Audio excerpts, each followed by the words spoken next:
Hey, what's going on, everyone? It's Felix here with your Word on the Street. You know, one of the constant reoccurring themes throughout the Bible, especially in the New Testament, is to love one another. I mean, it should be. Jesus was love. And it was one of two major commandments from God. First, that we love God with all of our heart, mind, and soul. And the second, that we love our neighbor as we love ourselves.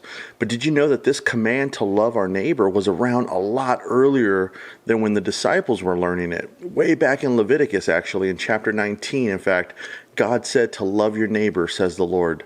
So love was not a new concept. And in today's verse, the Apostle John, he is reminding us that although love is spoken about all around the world, it is not practiced very often. I mean, the ones we should love the most, we tend to also hurt or let down the most as well. So let's look and see what John wrote in 2 John chapter 1, verse 6. He says, "And this is love, that we walk according to his commandments. This is the commandment, just as you have heard from the beginning, that you should walk in it." So as we peel this back, it's a very simple concept, guys.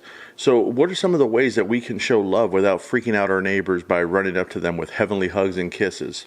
Well, in today's crazy culture, we can start by avoiding prejudices and discrimination, by accepting people, but understanding that accepting people doesn't mean that we accept the sin that they partake in, or by listening to people, by helping others, by giving to others, by serving others, by refusing to judge others.